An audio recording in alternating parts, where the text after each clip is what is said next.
Kopitiam Conversations. This is Kopitiam Conversations. I'm your host, Winston. This is episode 9 and my guest is Daniel Mok. Daniel Mok is a freelance advertising copywriter and scriptwriter by day and comic artist by night. In his work, he has written for award-winning ads, short films, web series, a feature film and more. He marries his love for words, doodling, stories and jokes through his Mockumentary online comics, which have spawned several viral hits such as the Don't Let Your Dreams Become Memes series. Sometimes dark, sometimes heartwarming and sometimes borderline controversial, his comics offer a humorous insight into Malaysian life, current issues, anecdotes and more. Hi, good evening Daniel. Thank you for appearing at Kopitiam Conversations. Your initial training was in advertising and graphic design, and you have been a copywriter for slightly more than a decade now. When did you realize you were gifted in words and decided to pursue it as a career? I mean, you have a knack for telling jokes and puns and making daddy jokes and all that. So how did you actually embark on this career? Okay, so some background on myself. I was in one academy, of all places, one academy where I was learning advertising and graphic design. So at that point, I was still quite fixed. Okay, when I graduate, I'm going to be a graphic designer. But actually, since young, I like stories and all that. But for me, what can I do with that, with writing all that? So for me, okay, since I like creative stuff, I'll be a graphic designer. I'll do ads and all that. So that's what I was working towards. Then I recall there was one class where it was a presentation class. So the thing with one academy students, in my day, maybe now different, they love art, they love drawing and designing, but they hate presentations. Nobody likes to do presentations. So I'm, every group mate, there's that guy I'm the guy who presents Oh, okay, yeah, right. So I presented for that subject, and then after that, the lecturer, he just came and spoke to me like, "Hey, I think you did really well. I really like your points. It's so cool the way you told stories, all that. I feel you have the potential to be a copywriter." And I was like, what is copywriter? And then he started sharing me, copywriting is writing for ads or that. And he even gave me a contact for advertising academy, a copywriters training academy. It's called 95%. Oh, okay, yeah, 95%. I think, now I think they're doing more on like corporate training. But back then they were training copywriters. So after graduating, to cut a long story short, I went for the training 3 months and then, finish it. But at that time, I was still like choosing graphic design or copywriting. And so happened my brother, he was doing client servicing. He serviced an agent. Their copywriter had just left at that moment. So he said, hey, they are looking for copywriter. You want to try to apply? Then, okay, I just apply. And then I went in, and the boss, he was also a writer by trade. And he taught me the ropes. I think your first company is always very important to kind of like set the course. And I really give thanks. I got to enter that agency. I really learned how to write for advertisements, which is very different from writing stories. And from there I just went on and on until today. I'm still doing copywriting. Nice. So how long were you in that company for? I was there for actually just 1 year. 1 year. Yeah. Okay. Then I moved to another agency for 2 years plus, and then I came out to freelance.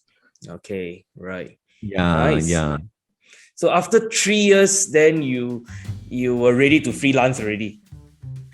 But the way I freelance is actually quite like working with different companies. I work with a lot of my previous agencies and all that. So I often joke to people. People say, "Oh, freelance, you're your own boss." I say, "Oh no, actually, I'm working for many different bosses." Yep.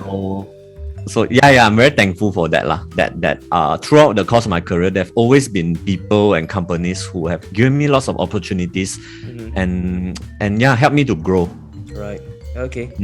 Now, of course, with the many opportunities, of course, there came a time whereby a very important door open for you. So you have won several awards together with JinnyboyTV. I think all Malaysians know JinnyboyTV lah. I think we watched the videos on YouTube, on advertisements on TV, right? So you have won several awards together with JinnyboyTV, including writing for their YouTube short films, skits, web series, feature films, and also together with Ruben Kang's Imagineer Films for your creative work on video ads for companies like Taylor's University, Gamuda Gardens, and Sunway Malls. Yeah, I think those brands, familiar among Malaysians. Now, clearly these video ads were noted for its inspired storytelling, right? If anything, I say that the storylines are actually very good, very unpredictable, very unassuming, but you get the point across. So where do you get all these inspirations from? Okay, then I will say this comes to the next phase of my career, right. Where I started working at JinnyboyTV in 2014 for their YouTube skits and all that. But right. 2017 was where I really worked more frequently with them for their feature film. I think that was when I first started learning script writing, right. Screenplay writing, which is another different ball game. I'm not a film student or anything like that. When I watch film, I don't think one. That's where I learned things like 3-act structure, that right. How to character motivation, blah blah blah, all that, and how to really craft a story. So previously when I was younger, I write stories. I just whatever I think of, I just write and write. But now I'm learning to make it structured. At certain points, things need to happen to keep the audience interested. So I find very wow. So there's still so much I'm learning at such a senior age. In terms of the ads, I think one great inspiration for us is always the Thai ads because those classic Thai ads, like after 10 years, we are still forwarding them, we are still laughing at them. Crying. All those ads. We don't speak a single word of Thai. We are not very familiar with their culture, but it's just so universal. It really pulls your heartstrings. So I think what we do a lot is we watch these things that we like, ads or Thai ads or festive ads, movies, all that, and we break it down. Like, okay, why is it good? We don't just say, oh, this is so good, I wish I do it, but why is it good? What makes it good? And then how do they go about it? We break it down. So I think that's where the inspiration comes from. Inspiration doesn't just come out the blue, but it has a groundwork of structure. All right. Like okay, maybe I just give an example so that you can have more context. For instance, we look at some Thai ads and we realize one thing. In Thai ads, the protagonist is not the protagonist in the film. It's us, okay? It's the viewer. What always happens in Thai ads is that there'll be this guy, he's doing his thing, and then you feel like you will see in a negative way, hey, why is this guy so weird? Why is he such a bad father, such a bad son or whatever? Right. And then you will judge him, and they will show you people judging him, so you are inclined to judge as well. And then suddenly, the review. Oh, he was doing it all along because he loved his daughter, or because his mom had cancer or something. Right. And then you realize, oh, I shouldn't have judged. Oh man. So actually, the protagonist is us as the viewer. We are the ones who change from the at the end of the ad. The person doing it just goes about their daily life. So that is one example of something very interesting we realize. Right. This sort of breaking down and copying the structure, I would say. Okay. Well, I never really thought about it that way, that they actually put the audience as the protagonist. But now that you put it that way, right? Mind blown. It's like, wow. Come to think of it, you're right. Oh my gosh. Right. Yeah. We watched a few and we realized, hey, that is kind of like a formula they always use, and it works. Yeah. And to think that we've seen it all, and now you raise this thing up, it's like, oh my goodness, you're right. Boom. Such a awakening for me, right? That's why creative things are always so amazing. Like once you figure out the clue, like, oh, it's like you solve a mystery. Oh yeah. And then you watch it more than once, and then you get a different message out of it again, and it's like, you want to watch it again and all. Yeah. Of course, what about Yasmin Ahmad? I'm sure she's a hero to a lot of Malaysians and all that. Was any of her work inspiration to you as well? Oh yes, definitely. I love her work. I love how it's always so down to earth, so humble. Right. And that's what we realize also, the power of setting. If you notice, her works are rarely very urban, very Subang kind of settings. Right. Even for Thai ads, they tend to feature a lot of the poorer community. Right. I don't think it's because people they are all poor or what, but these sort of stories do genuinely tug at the heartstrings more. Right, and it's more real. It speaks to us. It makes us want to journey with the characters and so forth. So I think Yasmin does that very, very well. The very simple kind of storytelling in a very simple setting that once you look at the first picture, you can immediately, you are hooked. As simple as four ladies at a old folks home bragging. Yeah. Everyone is just like, oh, what are these four ladies gonna do? Okay, interesting, because now we see during the festive seasons, right, a lot of ads are also following down that route as well. A lot of storytelling and all that. So, ever thought that maybe your ads may be a little, I won't use the word saturated, but it's getting a bit crowded in that advertising space? Do you ever thought that you would be, one of those voices in there now? Have you ever thought that maybe now there's so many other brands that are employing people who are doing storytelling, their advertisements? Yeah. So how do you stand out from the rest? Okay, got it. I think at the core of it, storytelling will always be powerful. It will always have a pull in it, because stories are something that we, the moment I just say, oh, let me tell you a story. My mom once, immediately you're hooked already. Right. More so than if I say, oh, according to the latest research, blah, blah, blah, all that.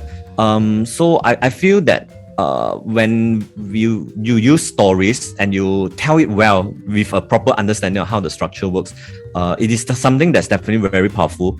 I would say, even though there are many ads right now that are doing this sort of narrative structure, not all of them are doing it well. In fact, I believe that it used to be done even better.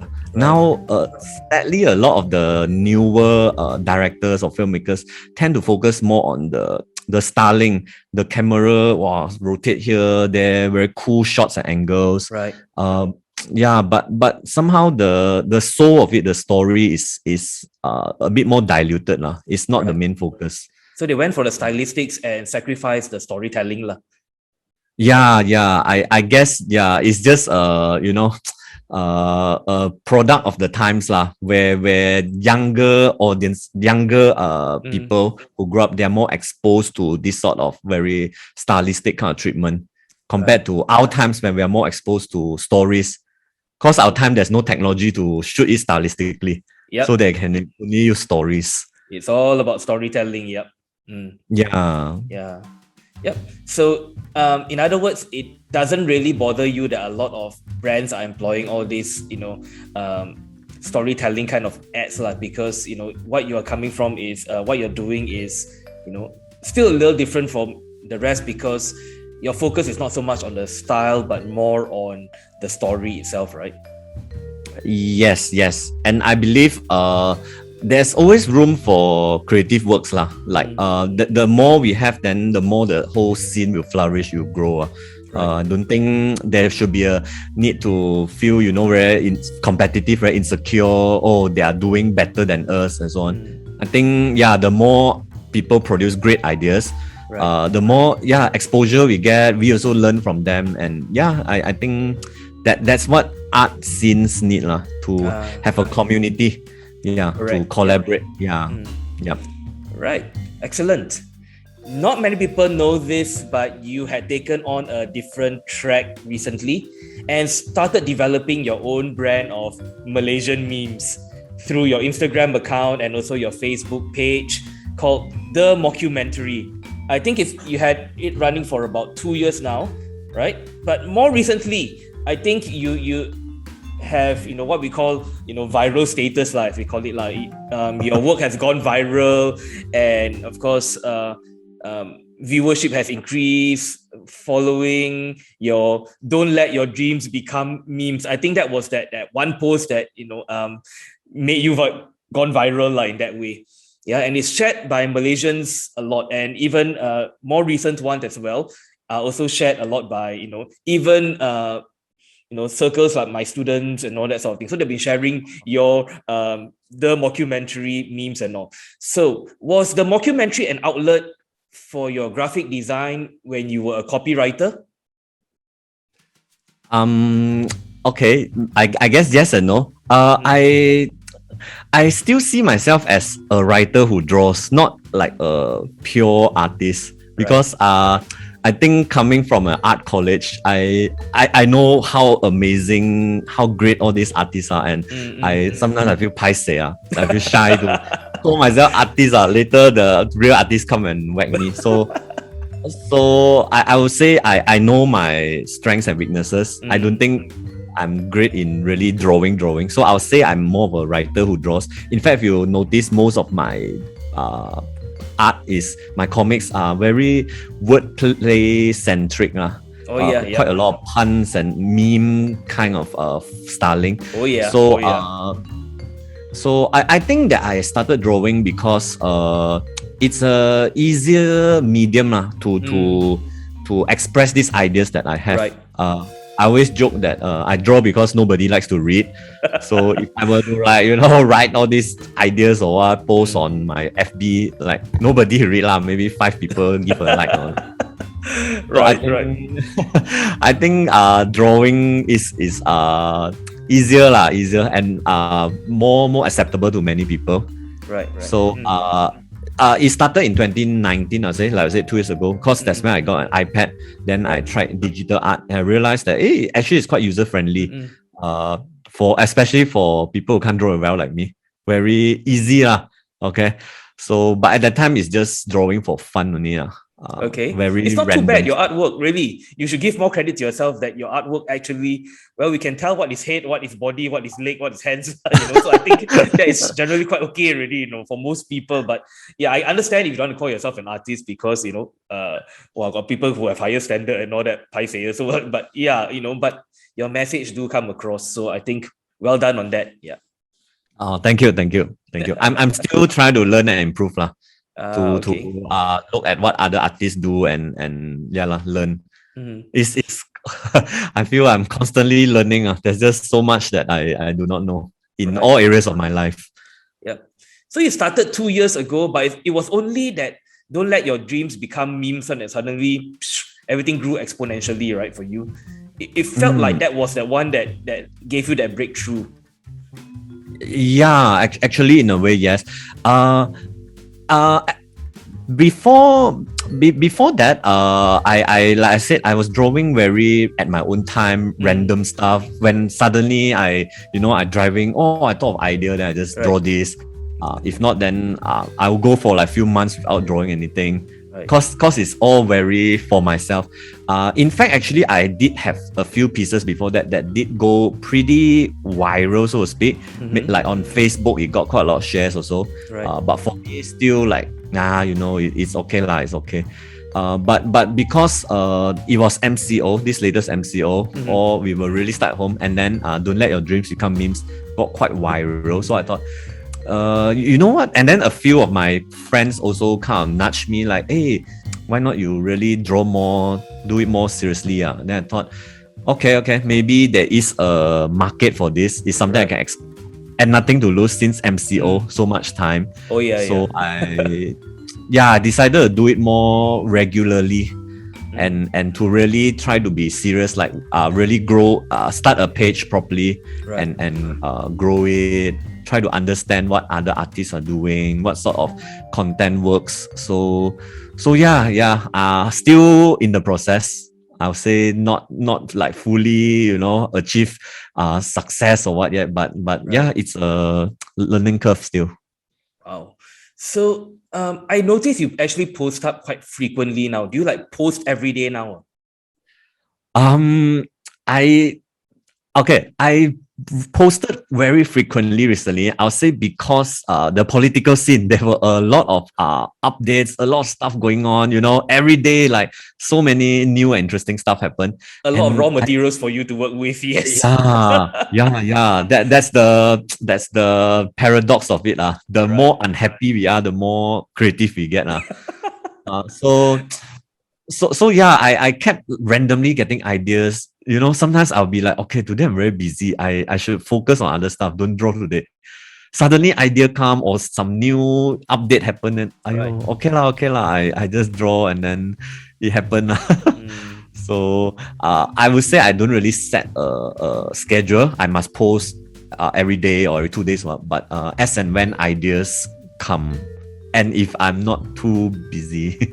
Okay. I remember you just posted like 10 minutes before this podcast started recording, like the one about the Malaysian Prime Minister's age and the office workers' age and all that. Yeah. So that was like what, 10 minutes ago or something like that before you got online. That was like based on a conversation I had with a friend yesterday. Talking about it's just so weird in politics. Your prime age is after 65 and in every other industry that's like the retirement age. Oh well, but without dropping too much on politics and all that, well, the one that seems to be performing now is quite a young minister, actually, the one that's really performing. I can't say about the rest, the health minister. Yes. Yep. Okay. Maybe I will stop about the politics for now. Okay, so how has that changed for you now following that Don't Let Your Dreams Become Memes post? I mean, considering you have about, I think last count was 3 days ago, you had about 5K followers each on Facebook and Instagram now.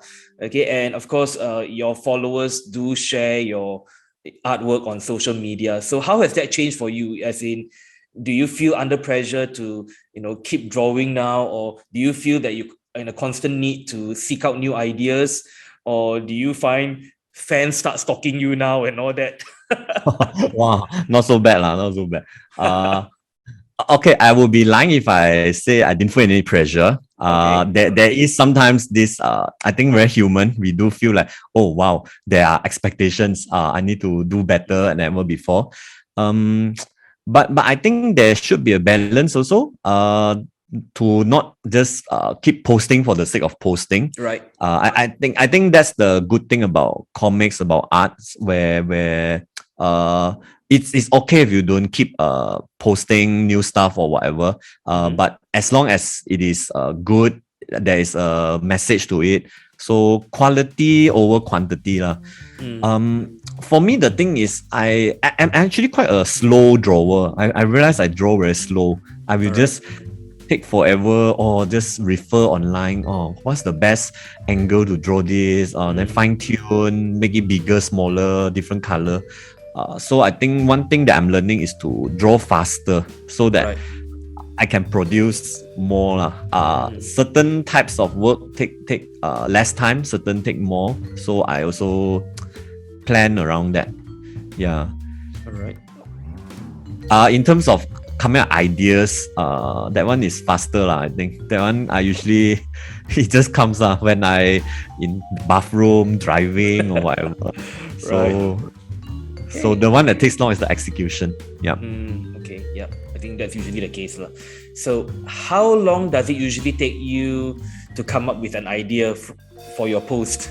Like from ideation, thinking out of how to write, what sort of approach to use, what sort of joke to apply, to the time you actually post it on social media. So how many hours or how many days before you actually I got the execution done and I'm ready to post? So on an average, how long from ideation to end of execution? Okay. It depends on kind of post. The meme kind of post, meme like where just person A and then compare to person B kind can be quite fast. Actually, those I can just take like 2 hours plus or 3 hours. Right. Yeah, for the whole thing. But those with more artwork, like really coloring or that, or posts with many frames like stories, those can take a few days. Like each frame would take about 4-5 hours. So I'll usually draw those like over a few days or over the weekend, something like that. Right. Yeah. Okay. Another kind of post which I'm doing quite a fair bit now are movie poster parodies. Those surprisingly can be quite fast also because it's kind of like copying, just changing a bit. So I'm surprised that those are not too time consuming as well. Right. Yeah, because I guess that one, everything is all in front of you. Really. It's just a matter of tweaking a little bit, intertextuality, parody, and all that, right? Yeah. But the other thing I've learned also is that the amount of time spent, effort spent, doesn't translate to quality. There are some works I spend a lot of time on, but so. But some like just meme 2 persons standing left and right, then wow, everyone loves it. So I think it really starts from the idea. Yeah. So what I learned is that make sure the idea is really good before I start drawing up, or else I'll be wasting my time. Yeah. So I do usually my gatekeeper is often my wife. So I ask her, hey, you think it's funny or not? Okay, not funny, then okay, just let it go. Yeah. I think I guess for a comic and all that you are doing, I think two things matters, I suppose. I guess relevance, as in discussing the here and now, like you said, the political scene and all, and of course the relatability, whether people can relate to it or not, right? I think that these two R's are very important: relevance and relatability, Yep. True. Yep. Now, your work in the Mockumentary draws a lot of inspiration from cartoons like Sailor Moon and all that sort of thing, comics, manga, from the mid-1980s to, of course, the 2000s and all. Now, what were your favorite cartoons or comics growing up? Okay. I'm the sort of kid who really grew up in front of the TV. You and I both. I think I'm the one who when I should be doing my homework, I'll be secretly watching TV. Okay. My mom asked me to do homework, I just bring my homework in front of the TV to watch. Tell me, Transformers Generation 1 is one of them. Yes. I think that was like my very early age lah. Yeah. But I think the ones that I really grew up with, like I really go crazy over, comic book wise, which I think is reflected a lot in my art style, is like Crayon Shin-chan and Doraemon. Yeah, I realized that it's reflected a lot in my art style, the very dungu kind of art. I think I read a lot of the newspaper comics as well. So stuff like Calvin and Hobbes, Zids, Keys World, all that. I think those were the stuff that I really loved growing up. In terms of my humor, I think there are a few TV shows particular which I really love. I do not have heard of them. Probably Pinky and the Brain, Animaniacs. Animaniacs, yes. Pinky and the Brain, no. So I realized these are very sarcastic kind of humor. Kind of really up my alley. Okay. Do you draw any inspiration from like British comics from Dino or Dandy and things like that? Not really. I have read those, but I wouldn't say those are like the main things I grew up around. Okay. Right. Because I grew up with a fair share of that as well. But of course, I grew up with cartoons like Transformers, Generation 1 especially. Then of course, my time, I think, which was slightly before your time, was of course Thundercats lah. I love Thundercats as well. My brother loved it, so I love it as well. Yeah. And then, of course, I Yeah. was a fan of Marvel comics. Of course, Marvel more than DC. I'm sure DC fans would probably object to this, but for me, I guess Marvel resonated with me a little bit more than DC lah. Of course, DC have their Batman and Superman and Wonder Woman, but for me, Marvel has always been Spider-Man and X-Men, more so than Avengers. Every now and then, a little bit lah, like maybe stories of Thor or Iron Man, and that's about it lah. Not very much about the rest and all that. In terms of anime and all, I know some of my students and some of my colleagues are going to hate me for this. I'm not so much influenced by the Japanese comics as much lah, but the cartoons, yes, in the early days and all that, like Voltron. I don't know whether Voltron is your thing or not, but it's definitely I know. Yeah, it was like the Japanese version of like Transformers like that. Oh yeah, the Five Lions. Yeah. Actually, more like the Power Rangers kind of robots. Oh yeah. Right. Okay. Yeah, and then because I noticed in your one of your memes, you had the Mask Rider and all that, and Ash and all that. Don't let your dreams become memes and like that one. Yeah. So that's why I noticed that there's inspiration taken from comics and cartoons and all that, right? I guess there's always that child in all of us. Or myself. Yeah. I think that was the pre-internet age, right? I believe that was or the early internet age, when it's still not broadband and all that. We can actually watch TV on the internet and all that. So internet was pretty much I send an email to you, you send email to me, and dial-up technology something. Right.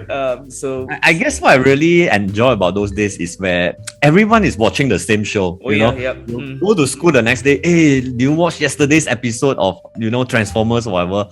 So we're all on the same page. Yeah. It's a topic of discussion. Yes. Yep. Yeah, and if you miss it, you miss it. That's always the cause of arguments in families. Yeah. Now, everyone is watching their stuff. Oh yeah, communication-wise speaking, as a communications lecturer, I tell you, media is fragmented. Not everybody is watching the same thing anymore. Even in terms of racial integration, I guess back then, Saturday afternoons, I think we watch Bollywood shows, and then sometimes you tune in. Got Malay show. Malay people be watching TVB shows. Oh yeah. Yeah. We just know each other's shows more. I mean, I also watch like Scenario, Pimai Tang Tu, all that. Oh yeah. now, no way. We would never tune into Astoria. They would never tune into Walai Toy or whatever. Yeah. So different topic. Okay. Gone off track. Yeah. That's a topic for another day. Yeah. The next thing I want to ask is that, or rather tell you, is that I actually subscribe to your dark humor. I actually like your dark humorous takes on everyday Malaysian life, again, politics, okay, that people can relate to. I think, like what you say, like the more frustrated we are, the angrier we are, there is more to laugh, there's more materials to make a joke out of it, a satire, if you will, yeah. And more recently, I noticed the subjects of the meme have gotten a little bit more political. So it's going down that Kuasa Siswa, Fahmi Reza kind of angle already. I'm not saying that it's so drastic and so punk yet lah, but it's moving a bit political now. Was this a conscious decision on your part, or was it something that you found yourself gradually sliding into that that black hole or something like that, especially now that the Malaysian political scene is becoming a lot more complicated in that way? Yes, definitely unintentional. I would not consider myself a very politically savvy person. A lot of times I'm always catching up after the thing happens. Right. But yeah, I think in the past few months, this was something that resonated a lot with many Malaysians. The whole frustration of our political scene, and even other content creators were doing a lot of stuff, memes about about the politics, and Right. people were talking a lot about it.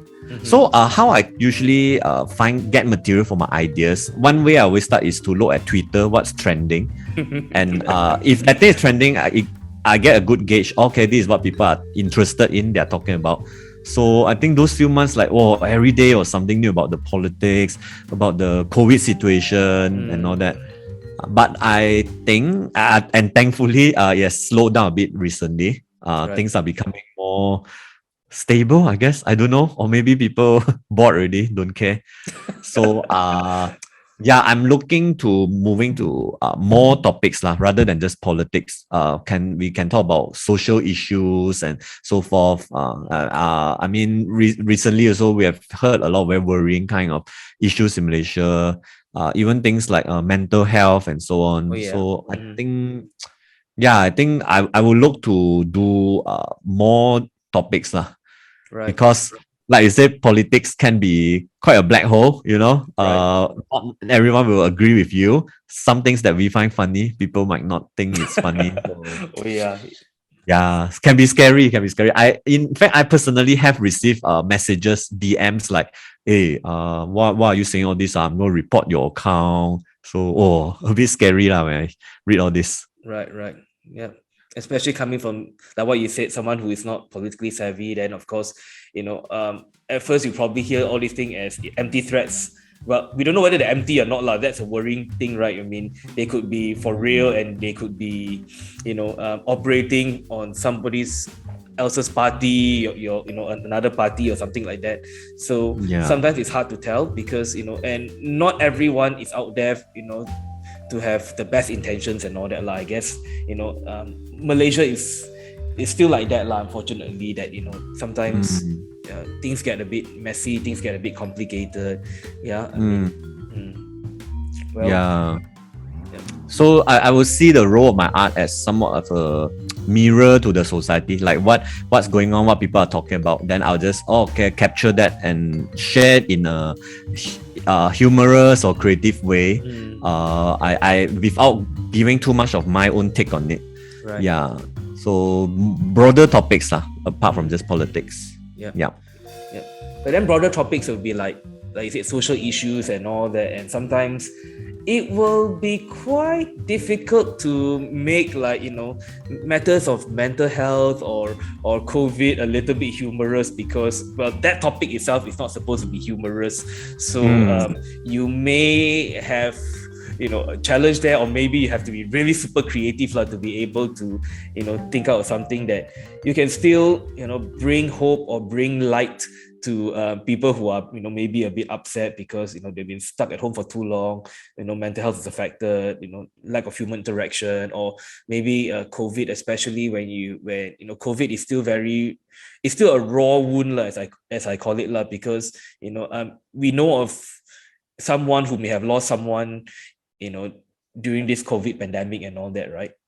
So I guess we have to treat it a little bit more sensitivity in that way Yeah, definitely.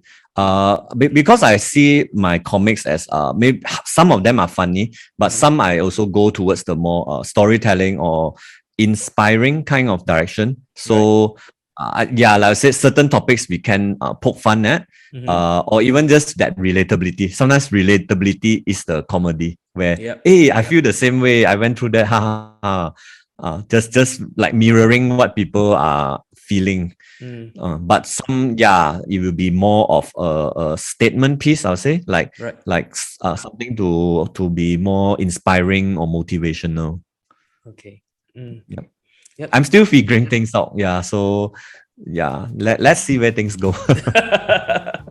Okay, another thing for you to figure out is this. Okay, what are your future plans with the Mockumentary political satire? So you were thinking of, maybe not get sucked into a black hole so much. Okay, so maybe that's one thing that you might want to consciously look at. Now, do you intend to use the content to monetize it, or maybe like our local Malaysian cartoonist Lat, maybe compile it into a printed comic, or maybe work with I don't know, political parties even to use your art as well, I won't use the word as a symbol of protest, but use your art for political satires lah. I think that because my comics are telling a message, so I believe many parties can use messaging, be it brands, political parties. Okay, that one could be a different area to tread, or NGOs or anything. So I'll say I would look forward to working with people who are interested to deliver a certain message. I have collaborated with one or two brands to kind of like deliver certain messages. So in terms of printing my artwork and all that, I feel that for that I will still need to figure out my identity, because right now my work is a little quite ad hoc, like here there. So perhaps I'll need to come up with certain characters or settings. Like Lat is famous for Kampong Boy, so we'll see Kampong Boy, certain characters it's him. So yeah, perhaps in future I can work towards that, developing a certain style or characters which people can identify. Then I can move into that aspect more merchandising or whatever. But I think if my comics were human, I'm now at the teenager phase, 13, 14 years old. Discovering my identity. Who am I? Rebellious. Hopefully don't get in too much trouble. Yeah. Oh well, I guess it still needs to go to higher education before it goes into adulthood and all. Yeah. But you notice that a lot of our local Malaysian artists also started that way, right? Whether they are cartoonists on newspaper, but of course the newspaper medium is now, pretty much, subscription is decreasing, and of course it's getting a bit obsolete as a medium. So now you have your Instagram and your Facebook page. So who knows, maybe this you may even have a website, maybe not necessarily a printed comic and all that, but a website with your work on it. Yeah, I guess probably Facebook page will encapsulate that lah.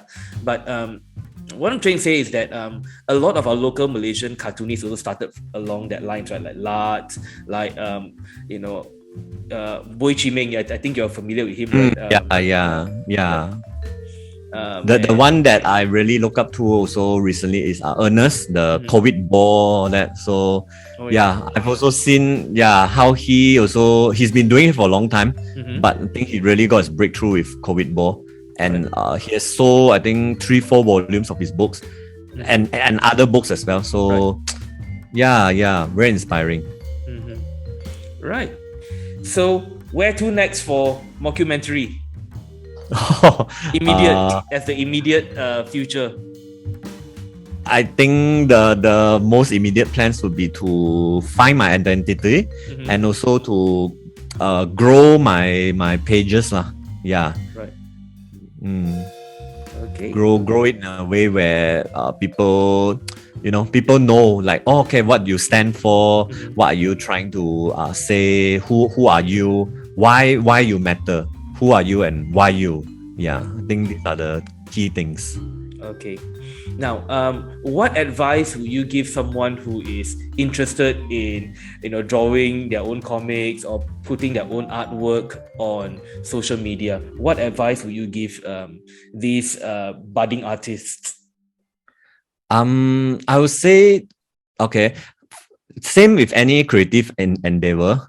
Find references like people that you really look up to. I like his style, I like what he's done, and break it down, what makes it work, and don't be afraid to copy, not plagiarism, copy and post as your own, but copy the structure, the philosophy of it. If you like a certain way he draws the expressions, then just follow, copy and learn. And as you copy, eventually you will learn your own style, and then you apply it. So I think just do it. Is as cliche as it sounds, just get started and do it, and you might not get success immediately, but as you go along, you will find your way. There's a Chinese saying which I like, 騎牛揾馬, okay, right for a cow to look for a horse. So yeah, Chinese proverbs are always like that. Sounds so kampong, but it's so full of wisdom. Yeah.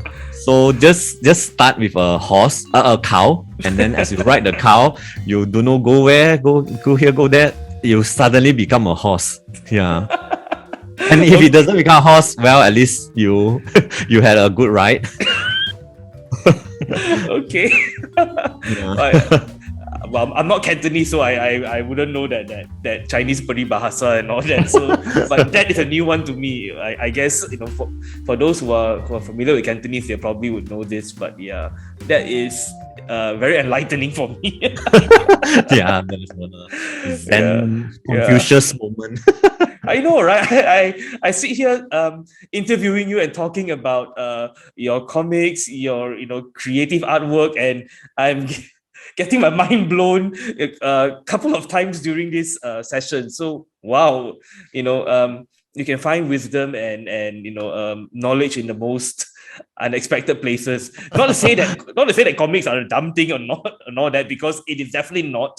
It definitely helps people to get through difficult times and all that. And for that, I think all of us are thankful that you have used your artwork for the greater good, I suppose, in a way that you make people happy, you make people, being able to laugh at laugh at being Malaysians and the inefficiencies, and how we can laugh at ourselves and all. And I think that is just excellent, what you are doing and what you have done, right? It started off with the don't let your dreams become memes, and then now with so many of these movie artwork parodies and all that. And I still think that this is a very entertaining and a very fun thing that you have started, and I think a lot of Malaysians are definitely finding joy in it, especially in difficult times and all. So thank you so much, Daniel, for your contribution to the art scene in Malaysia. All right, thank you so much for this evening, in fact, meeting me up, and of course having this conversation. Yeah, I thought it's excellent. Yeah, so much I learned from you. All right, thank you also for having me. I really, it's always fun to just come and share with people about my thoughts and all that, and to hear also your thoughts. Yeah. Yeah, so discuss with a fellow geek about about cartoons and comics, Yeah, man. Yeah. Fellow 80s geek. I think we're showing our age here. Oh no. The cartoons are from 80s, not us, Yeah. The 2000s one. Yeah. Okay, then I'm really showing my age.